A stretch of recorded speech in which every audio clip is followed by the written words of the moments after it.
I'm neither. Nathan. You're going up. Over. Good afternoon to you. You're getting me today. You're getting the substitute teacher today. Hi. It's Andrew Siciliano. Hope you're doing well. Thanks for being here for a Tuesday edition, a 2 days before opening day edition, a the Cavs get the magic tonight edition, a Tylan Wallace is officially in the house. Spoke to him earlier today edition of CBD. Thanks for being here, friends. It says on my sheet here, put together by the great Jason Gibbs, Gibbe is here today. Gabe is here today. Is Jordan here today as well? Is the whole crew here today? The entire crew, I'm told, is here today. I am not in the studio of the Cross Country Mortgage Campus. I am at home today, working from home, as Nathan and Bo very often do. I am taking the same liberties as they often take.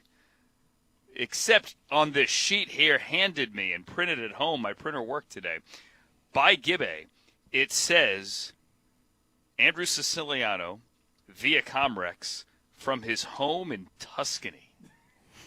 Like, what are you talking about, dude? Tuscany? It's the never-ending thing.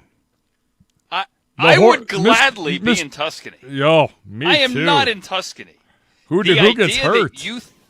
The idea that you think that because my name ends in a vowel, I'm in Tuscany in the off-season? No, but we did get a new glimpse into your palatial studio, and I've got to tell you, it's pretty darn impressive. You're looking at wood-paneled walls from Home Depot. Is that a shiplap? Is that what they call that? What is that called? A shiplap? What do you mean? I think the paneling is called shiplap. It's prefabbed wood paneling from Home Depot thrown on the wall with a metal shelf in front of it. It's not that fancy, my friend. I'm happy to be here, though. I like the room. I like the setup. Normally, I only see a part of it. Well, so I get to see the entire thing. It's We're impressive. on Zoom. We're not actually live on the Browns YouTube page here today. We are live, but we're not live with me on camera. If you could see that, you would see me with my feet up on a desk, and I don't have shoes on, so it's not exactly professional. Eventually, we will get to the point where this fall, when we move into our new studios, where we can have you on live, and other people on cam live. Yeah, on camera live. Okay, that's right. If we were to do that, however, that would require me to be presentable on camera. I think you look just fine. I think you look swell. Well, thank you. It's really right good. Back at you, buddy. I'm wearing a Browns t-shirt and shorts, and my feet are up on the desk. Oh, you got shorts on. Maybe we'll get to that again. You're allowed to wear shorts. You're walking around inside. Oh, no, we're not. You're in not in this place. You're in a climate-controlled building. We are not allowed to wear shorts. During training camp, you are. Okay. Yeah, during training camp. We're all wearing shorts in the building during training camp. And once Labor Day rolls around, game on. Okay, well, Labor Day is actually after training camp, buddy. Yeah. Why can't you wear shorts? If it's going to be above 50 degrees, it's the Bo Bishop rule. You should be allowed to wear shorts. I think you should be allowed to wear shorts all the time, but that's just me. I don't make the rules here. Neither do I. However, coming up, I can tell you that Tyvis Powell will be here. Buckeye legend, that is Tyvis Powell, is tomorrow's Ohio State Pro Day, with plenty going on. It's not just obviously Carnell Tate working out. We'll get the Tyvis Powell Pro Day preview coming up in a matter of minutes. The hot topics of the day presented by University Hospitals, the official healthcare partner of your Cleveland Browns. This is, by Gibbe's count, or maybe it's Gabe's count, day 79 of the 120-day plan. The 120-day plan set forth on the Monday after the regular season ended, the Monday after Miles set the single-season sack record, and the Monday, the day that Kevin Stefanski was let go as head coach of your Cleveland Browns. So this is day 79. It's also now officially inside of 1 month until night number 1 of the NFL Draft. On the night of April 23rd, everyone's going to be down the road in Pittsburgh. The Browns have picks 6 and 24 on night number 1. You know that already. Tomorrow, according to Gibbs' math, we're going to be 66 of the way, 66% of the way through that 120-day plan. The Browns made official a couple of signings today First off, Tylan Wallace is officially in the building, and yesterday they re-signed Blake Whiteheart. They have also re-signed defensive tackle, notably, although he can move out and play wide when needed, and also a key guy on special teams when needed as well, Sam Kamara. I mentioned earlier I was able to speak to Tylan Wallace earlier today, and that is going to run on a soon-to-be-released edition once it is put together. BPA, the best podcast available, with yours truly and with Jason Gibbs. I think a lot of people look at Tylan Wallace and say, hey, he's a special teams guy. Special teams weren't good last year. He's a return man. He really isn't a return man. He did have a punt return for a touchdown against the Rams late in the 2023 season. However, that was his first game in his NFL career, and that was year 3. He's now going to be heading into year 6, in which he had actually returned a punt, believe it or not. Now, in that game, he took a punt back and helped win the game for the Ravens. But Tylan Wallace, as a core special teams guy, is signing more on your coverage team, more in your coverage units, which obviously was a problem last year, was a problem the year before that as well. Wallace has over 1,000 career snaps as a special teams player. Can he work in offensively? Sure. He can play the Z. He can play the slot. He caught a touchdown against the Browns last year in week number 2, but that's not why you're signing him primarily. That's not his core role. Can he be your 5th and 6th wide receiver on game day? Absolutely, and will be. But don't think of him as a return man, even though he's barely 200 pounds. He's a coverage guy, and that's how he's going to be used. Do the Browns still need a wide receiver on night number 1? Yeah, I think so. Is it going to be at 6 or is it going to be at 24? I don't know, to be honest with you. I don't have that answer. And anyone who claims they have that answer right now is lying to you. Because a lot can change between now and night number 1. Obviously, it's still a month away. There are those who will tell you you have to take a wide receiver if the wide receiver is the best player available at 6. Yeah, I kind of agree. However, the gap between the offensive tackle that you can get at 6, or offensive lineman in general that you can get at 6, and the guy that's going to be available for you at 24 is huge. It's massive. There is a chance that we see double-digit wide receivers taken nights 1 and 2 combined. I'm sorry, rounds 1 and 2 combined. You could have a dozen wide receivers taken in the first 2 rounds. There's that kind of depth in this wide receiver class, whether it's Tyson or Makai Lemon or Denzel Boston or Omar Cooper, the kid at Indiana. They're all going to go in rounds 1 and 2. Now, at 6, it's probably only Carnell Tate. I don't see Makai Lemon going at 6. Makai Lemon is not 6 foot tall, generally speaking. Guys that aren't 6 foot tall at wide receiver don't get taken to the top 10. They do get taken on night 1, but they don't get taken to the top 10. He's working out today for the Saints. He's had some other private workouts. Just as we pull the curtain back here, just so you guys understand how these pre-draft visits work. If a player comes into Berea, to the Cross Country Mortgage Campus, as one of the Browns' official visits, they're 30 visits, okay, as they're known. They cannot work out in Berea. You're not allowed to do that. So if there's a private workout, and today there's one reported here, the Saints are working out Lemon, the USC receiver, as I said. That means the team has flown either to campus or to wherever this would-be draftee is working out. Usually it's Florida, Texas, Arizona, or Southern California. They fly there, and they put the guy through a workout. Those workouts never, ever happen on campus. Makai Lemon isn't going to be the pick at 6. I'd be stunned. Could it be Jordan Tyson? Yeah, sure. Wouldn't that be nice? The Tyson brothers back together. But Jordan Tyson, for my money, has too many injury concerns to put him in the top 10. Could it be Denzel Boston? I think at 24, but not at 6.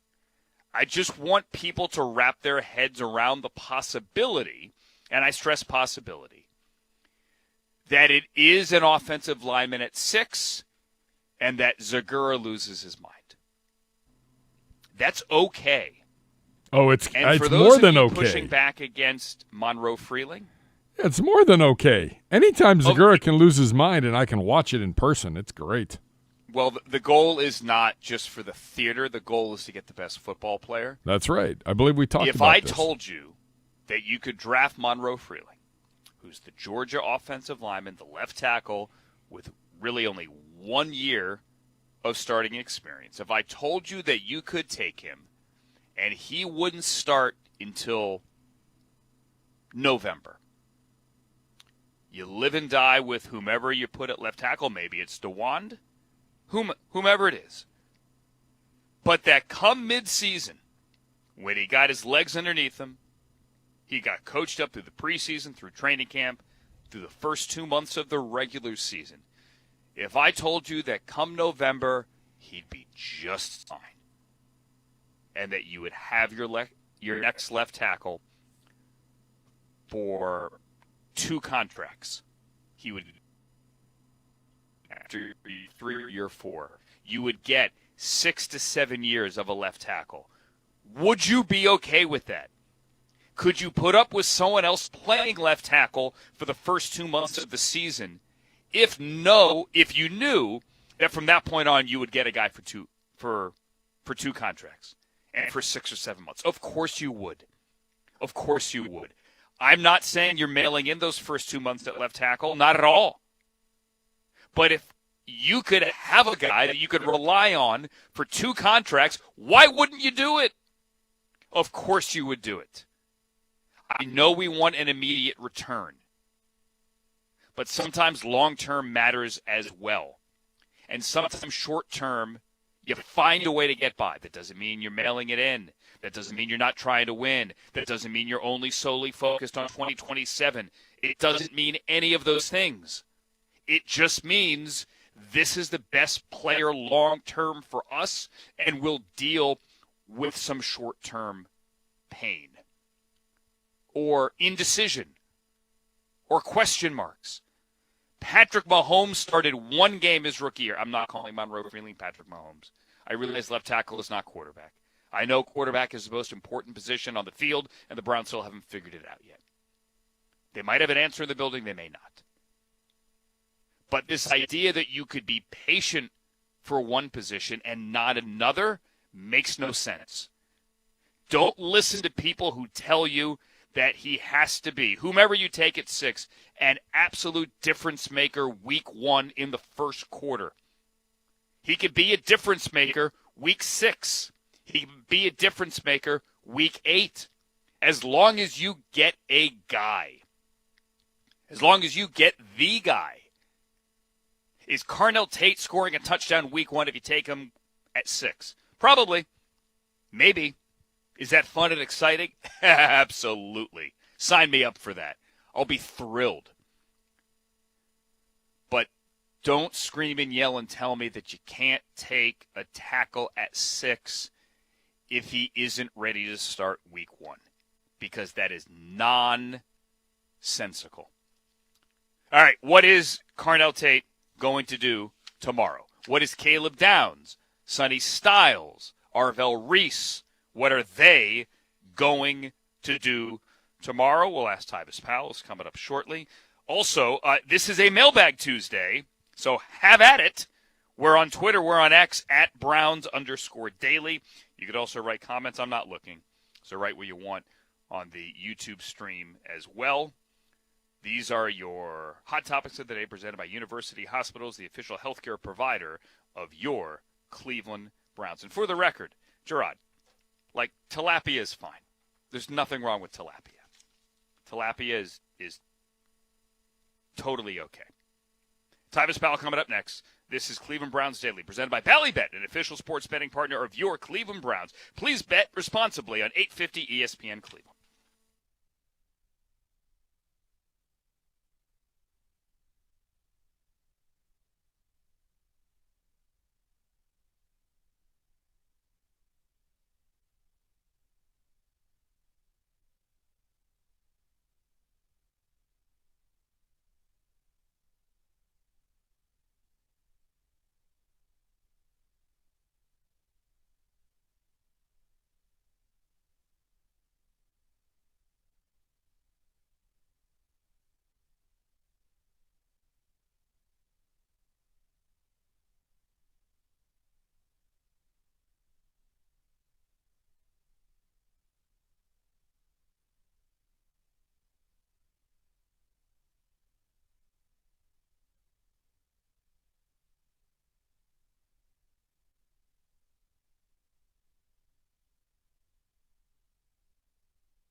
Siciliano sitting in today for Nathan. I'm told there is ice cream back at the Cross Country Mortgage Campus. Gabe, please save me some ice cream. I threw out that we're going to do a Twitter poll today. I didn't actually give what the Twitter poll is, or the X poll, I beg your pardon. You can vote at Browns_Daily. So Chris Sims, friend of the program over at NBC, in honor of his top 5 wide receiver rankings, who is the one wide receiver that you would want the Browns to draft who is not named Carnell Tate?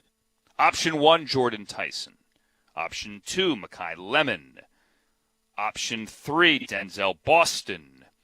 Option 4, Omar Cooper Jr. from Indiana. Option 5 is other. And if you choose other, put your name or put the name, give us a name in the comments. Again, you cannot vote for Carnell Tate. And we say this one day ahead of Ohio State Pro Day, Buckeye Pro Day, Wednesday down in Columbus. Joining us now to preview it for you. Matter of fact, I'm going to ask him the question as well. He is also a Hall of Famer. He is a Buckeye legend. He is a friend of the program. He is always seen wearing his guard's cap, I beg your pardon, not a Guardian cap that is different. Opening day is 2 days away. He joins us now with the Twisted Tea, Hard Iced Tea Hotline. Tyvis Powell, how the heck are you, man? I am doing wonderful, excited. I went to practice today, got to see some Buckeyes play, got to look at Carnell Tate on the sideline there, getting ready for Pro Day tomorrow. Got to see Caleb Downs down there. All these guys getting ready for Pro Day tomorrow. Should be fun. All right. Answer the Twitter poll first before we talk about Carnell. If you can't take Carnell Tate at 6, but you do take a wide receiver, who would it be? Actually, I take it back. It doesn't have to be at 6. If it isn't Carnell Tate in the first round, do you want Jordan Tyson, Mekhi Lemon, Denzel Boston, Omar Cooper, or other, Tyvis? This is such a hard one to pick. I mean, the problem with if Jordan Tyson didn't have the injuries, it would be a slam dunk, right? But you know, that's availability is the best ability, and you know he struggles with that. Now, when it comes to athleticism, he is by far the most athletic out of the top 3 guys, out of Mekhi, Carnell, and Tyson. Tyson, Tate, and Lemon. He's the most athletic out of the 3, I believe. But Lemon, to me, is a better football player. And I know people say, well, since man, I think that you talk about a guy who has grit, who got toughness, who does a good job blocking, a guy who's, despite the fact that he's small, if you watch his tape, you can't tell. You know, he doesn't let that define him. He goes to make contested catches. There's a reason he won the Biletnikoff. And I know there's Ohio State fans out there that says, well, J.J. should have won it, Jeremiah Smith should have won it. But at the end of the day, is he got it. And if you watch his tape, you can see how good of a football player he was. So to me, I think the Browns are in a situation where, personally, I would take, if I had to pick between the two, I would probably take, it's not that easy, is it? I'm assuming this.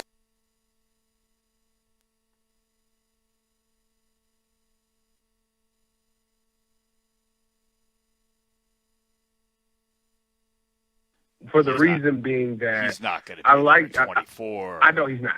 Neither one of them is going to be there. So Jordan Tyson may probably have the best case to be there at 24 because his medical is as bad as being reported with hamstring issues and all of those things.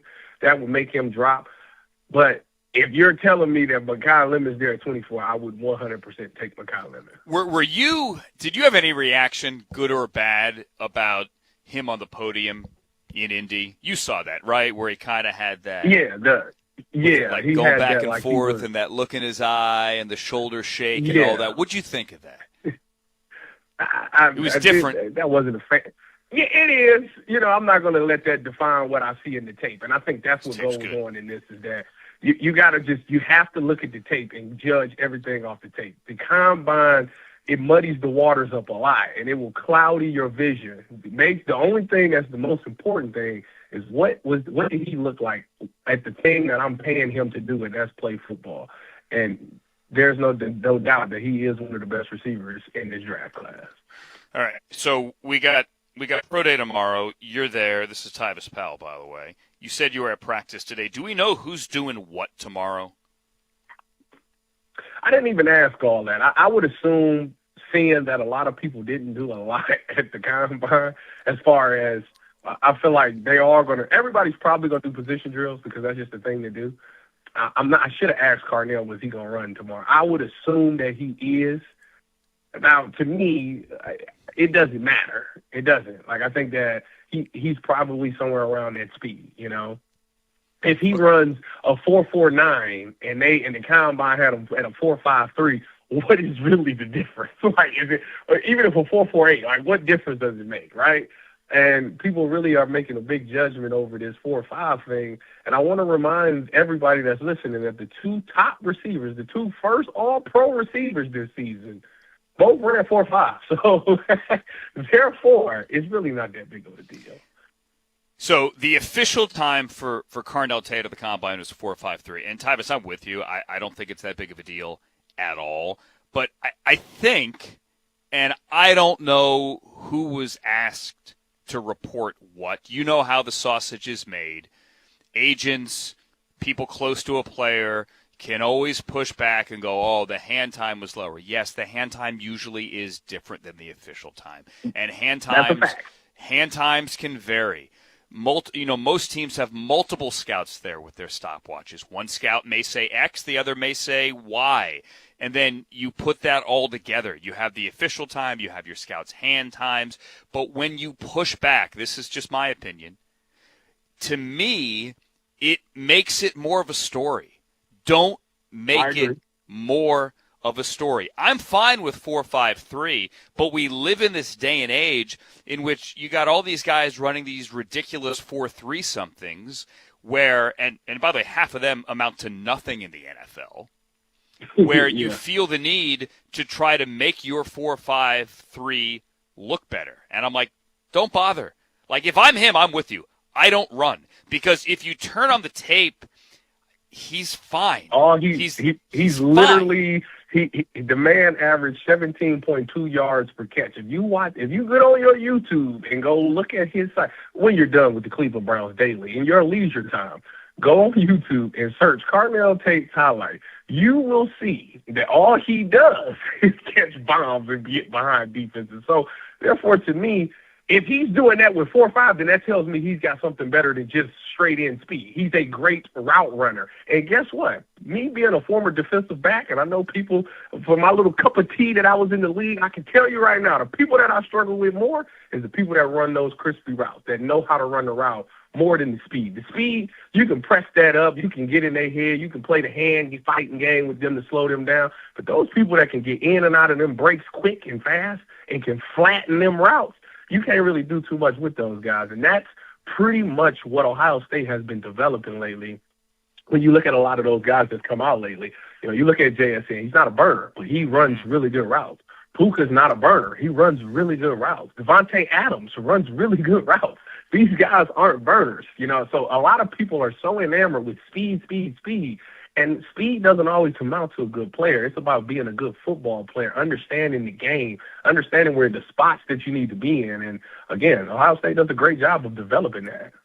Hey, this is, something that just popped in my head, and tell me that I'm wrong. Do you think the fact – go back a couple of years, Marv didn't run, obviously. Marv did nothing at the Combine.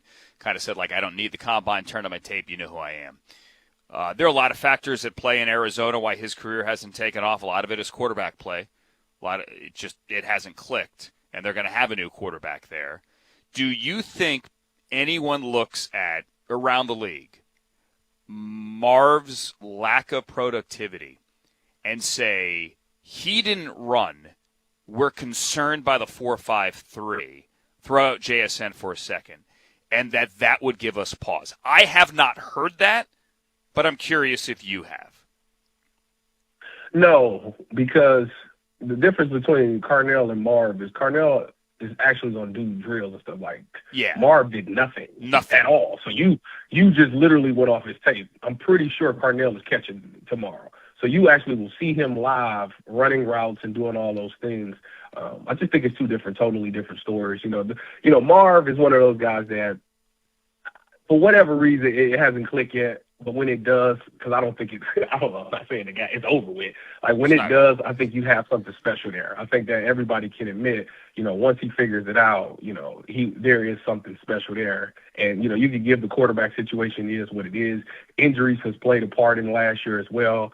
So this year he pretty much has to get it done, I believe. And I think that he will. Hopefully they get a quarterback in there, and hopefully they, Mike LaFleur, the new head coach, can come up with a good play call. I mean, he's been under McVay and he's been under Kyle Shanahan. So, I think that they're going to scheme up some ways to get things done with Marv this year. So I don't think that his Marv situation factors into what Carnell has going on. I think if anybody, is similar to Carnell, it would be at Mecca, because people look at Carnell as he's never been a one. Well, Mecca's never been a one at Ohio State either. But yeah, he started off his rookie campaign on fire. He looked really good out there. And I think that that's kind of where you have to compare Carnell to. Can he handle being a number one somewhere? And I believe he can. Carnell is one of those guys that he's been a pro since he stepped on campus, man. Like, that's all the people talked about. It's like, this guy is pro ready. Like, the attitude he has, the way he carries himself, dude handles himself like a pro. So to me, I have no doubt that he will be successful in the NFL. Talking to Tyvis Powell down in Columbus, a day ahead of Buckeye Pro Day coming up tomorrow. We were 25 days away from the spring game, believe it or not, on April 18th. That is the Saturday before the draft. And if you're scoring at home, 165 days before the opener on September 5th against Ball State. Where would you play Arvell Reese, Tyvis?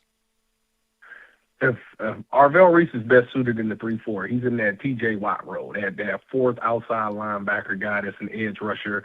I don't think he's traditionally a 4-3 guy. I wouldn't put him in that situation. I don't think that his best thing is pass coverage. I think he could do it, but I think you want to hide that a little bit. You want to make him be like a pop-out guy. I think he can do that because he's very athletic, and people will, misjudge how athletic he can be, and he can get in those zones. But, I don't want to put him in that conflict of the run pass where he has to be the guy that gets back. I think that's not best suited for him. I think the best thing about him is his athleticism, being able to get around some of them tackles and stuff like that, and his physicality. So I would put him at a 3-4 outside linebacker. I don't want to see him backpedal. I don't. I don't either. Yeah. Go get the quarterback. I think that is by far his best. That is the way to unlock him by far. I'm just concerned that he goes somewhere and they put him, they ask him to do things that don't suit him. Like his potential is legitimately through the roof. He's the one guy. Look, Sonny Styles is going to be okay wherever he goes. Tate's going to be okay wherever he goes. Caleb Downs is definitely going to be okay wherever he goes. Arvell is the one guy where I'm like, please go to a coach that knows how to unlock everything that is there.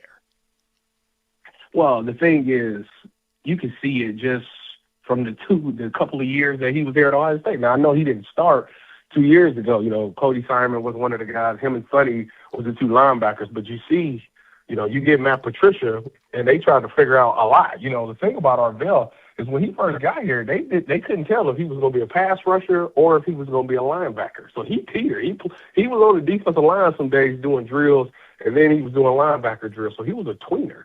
And it took a good coach like Matt Patricia to come in here and say, don't worry, I can figure it out. I can put you in a certain situation where we utilize you both ways. And I just think that, to me, was what defined his career. Now, you have to have a coach that understands, like, okay, he can drop back and be in coverage. He could, but I think that's diminishing him. What will make an offense scared of him? Well, it's his ability to get to the quarterback. And then on some of those things, if he's doing it and he's having such a success, now pop him out. Let him go ahead and do a stunt where he goes down, then pop out. The quarterback will throw it right to him. And he can make plays that way. I think that would be the perfect thing for him. I know that I think I've seen him block with the Jets and the Cardinals. I think it's like the two teams kind of teetering between him. So if he goes to the Jets, Aaron Glenn is a good defensive mind. I know that they have a couple of stand-up guys, so he will probably play one of those positions. He could be fine there for sure. Yeah, it's the Jets at 2. The Cardinals are at 3. I don't know that he gets to 4. If he does get to 4, it's Tennessee sitting there at 4. It's the Giants at 5.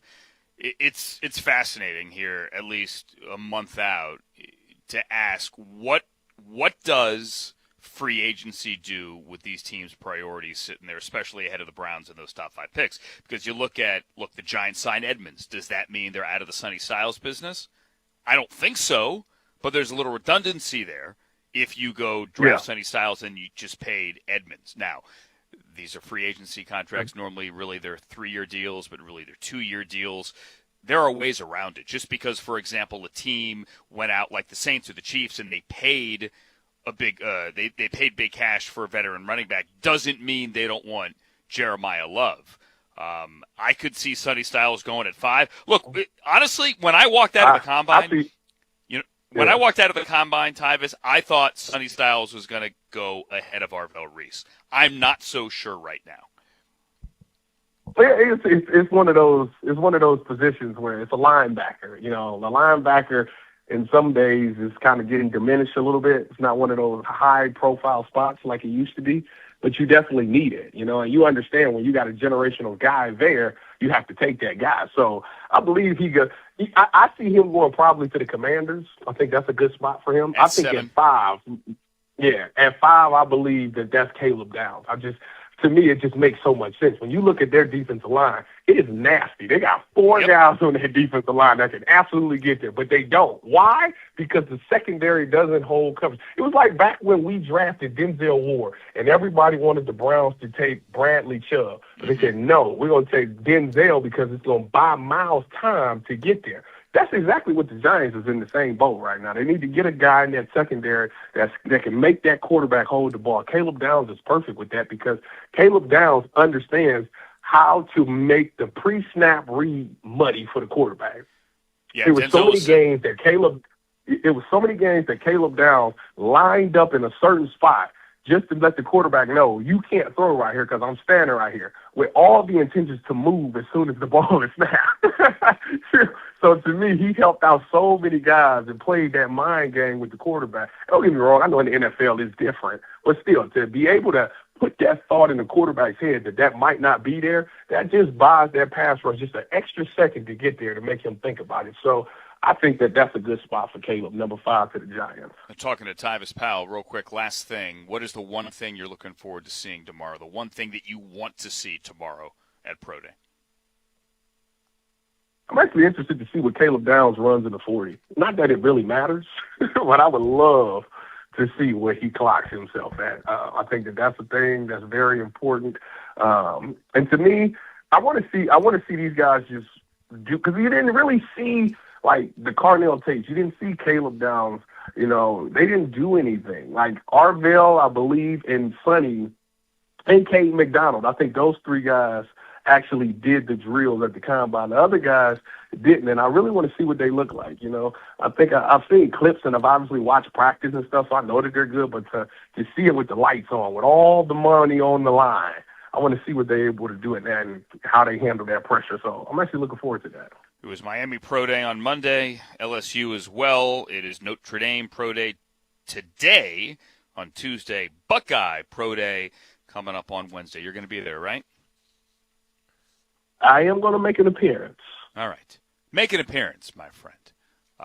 We appreciate you making an appearance on this as well, and look forward to seeing you soon, my friend. You going to opening day next week? No, I am not. Will you be there? I will be there, but I'll miss you. I figured you would be there. So we'll catch up another time, Tyvis. Either way, man, I appreciate you. I'll see you. So Gibby needs to let me come host the Cleveland Browns Daily one time, and hopefully I can see you there. I'm looking at Gibby right now. He had his hands out like, sure. Sure. Hey, man, it's the off season, dude. Ask. You'd be surprised what you get a yes to. All right, I'll my man. see y'all soon. Thanks, Go Browns. You got it. Tyvis Powell, everybody. All right, coming up next, I was at the flag football thing on Saturday in Los Angeles, the thing that was on Fox, and, Tom Brady playing football again. the flag guys kick the NFL guys' tails. Coming up, what I saw there and which Browns would be good in the Olympics in 2028 in LA, because the answer maybe a year ago is not the answer now. That is coming up next on Cleveland Browns Daily, presented by Bally Bet, an official sports betting partner of your Cleveland Browns on 850 ESPN Cleveland.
All right, it's CBD. It's Andrew. Hi, everybody. In for both Bo and Nathan. They get the week off, evidently. So you get me today and you get me tomorrow. Coming up in about 25 minutes, we'll talk to Browns linebacker Quincy Williams, as that deal became official last week. The Tylan Wallace deal became official today.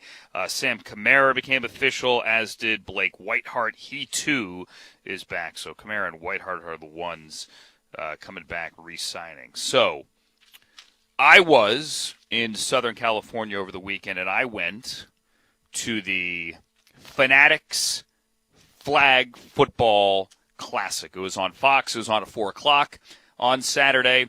Fun fact, this is the game that was supposed to be in Riyadh. It was supposed to be in Saudi Arabia, with everyone flying over here for this flag football international exhibition with a bunch of NFL guys. Obviously, the war started, and it was relocated to Los Angeles. Tip of the cap, and I truly do mean this, to everyone who got the game moved and got it on television and got all the logistics done in only 3 weeks. They had 3 weeks to move a major television event. They could have gone to Miami, thought about Miami. Miami wasn't going to work. They went to Los Angeles. That is hard to do. To get all the logistics done, to get everyone in. There were plenty of other shoulder events along with it, and they got this game pulled off. They got it on television, and it was fun. A lot of people say, there weren't a lot of fans in the crowd. Big deal. It was, no joke, hotter in L.A. on Friday than it was in Saudi Arabia by 12 degrees. They had 1 week of advertising. They got more than enough fans there, and they got NFL players there. Burrow played.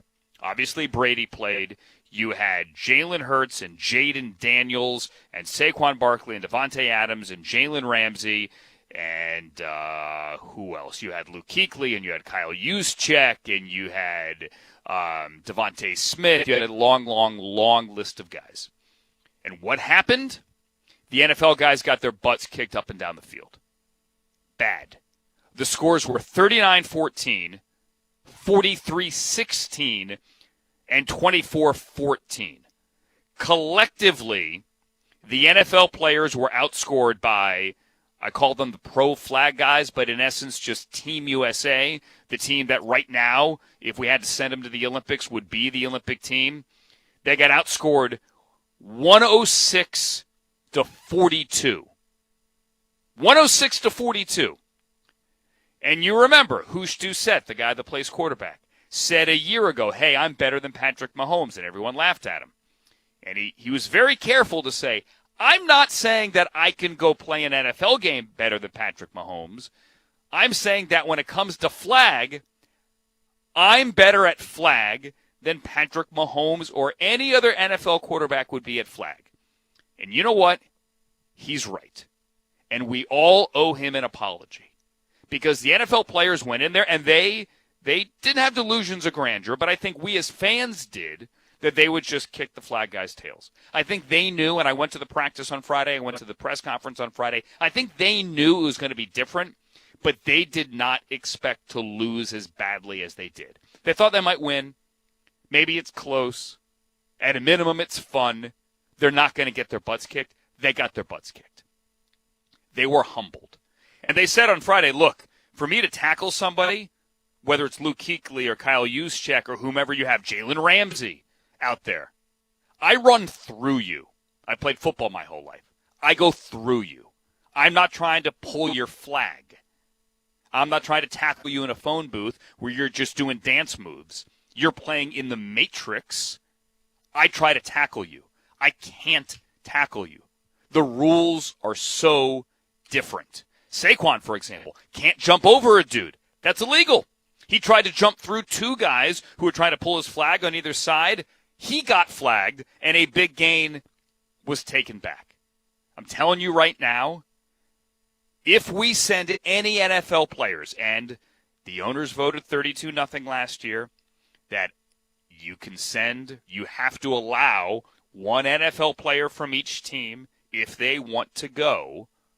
I'm telling you right now, we just need a handful of NFL players for the publicity. We don't need to send all pros. Matter of fact, they will lose. If we send a team full of all pros, they are going to lose. a 6'4" wide receiver, a 6'2" DB. Not that there are that many. Doesn't help. You need little dudes. You need small guys. You need shifty guys. The flag guys, like the pro flag team, the Team USA, they're running guys out there that are 5'7", 150. I'm not kidding. And they're running circles around the NFL guys. And that's the team that wins in international competition. So a year ago, 2 years ago, when we talked about this, we said, oh, yeah, send Myles Garrett. Myles Garrett playing flag? Are you kidding me? No way. No way. Don't send him. I don't want him there. I don't want anyone getting hurt. You want little dudes. And I'm not saying I'm happy if Gage Larvidan gets hurt. Don't misunderstand what I'm about to say. But he'd be a better flag player than Myles Garrett. Dylan Sampson is a better flag player than Myles Garrett. You need little guys. Isaiah Bond will be a better flag player than Myles Garrett. You need shiftiness. You need short area quickness. You need guys that can change direction. You need guys that can cut on a dime. Myles Garrett might be the best football player alive. He wouldn't be any good at flag. He just wouldn't. Now, maybe those words will come back and bite me in the tail.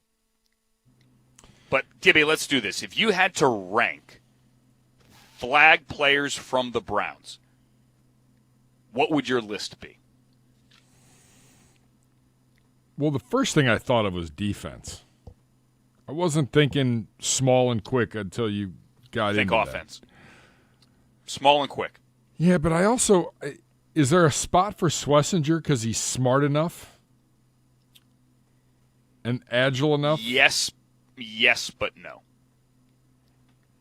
Are we sure the pros can't figure it out if they spend time – like if they get enough reps and they – It's a great question.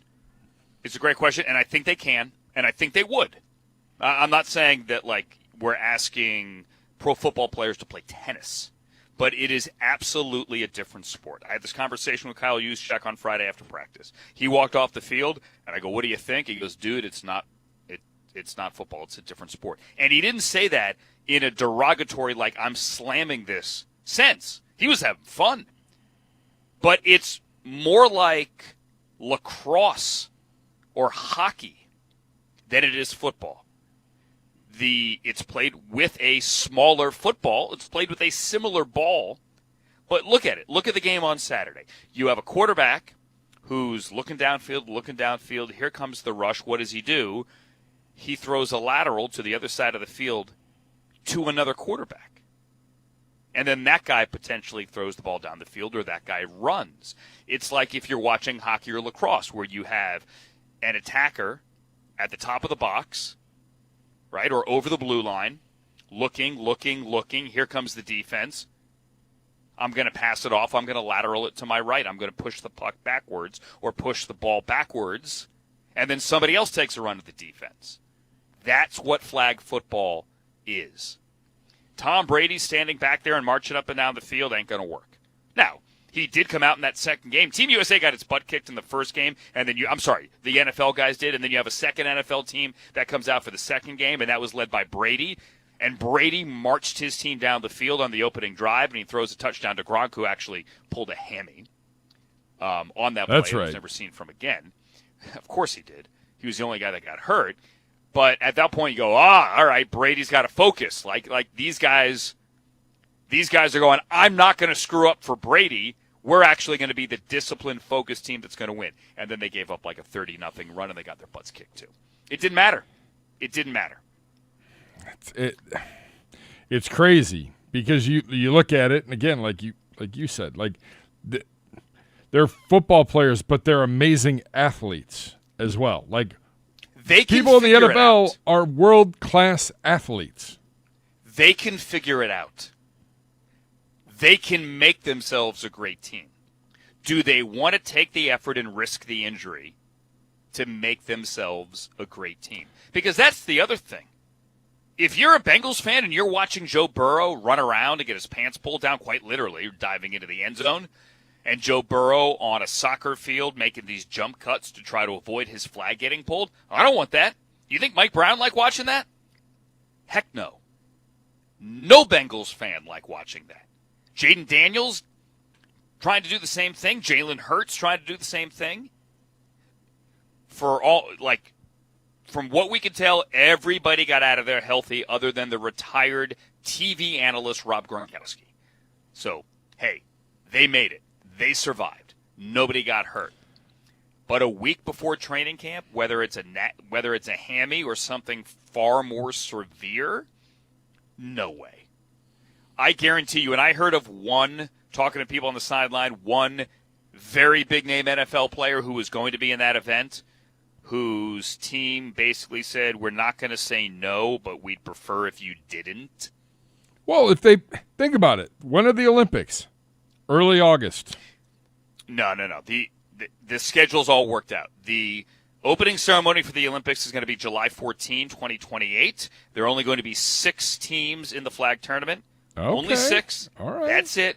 The entire calendar, the schedule is already worked out. The gold medal game is a week after the opening ceremony, and flag will be done by the 21st. So if you're an Olympian and you're on that team, you have no excuse to show up for training camp late. You might miss like the rookie or veteran report date, but you're only going to be a day or two late.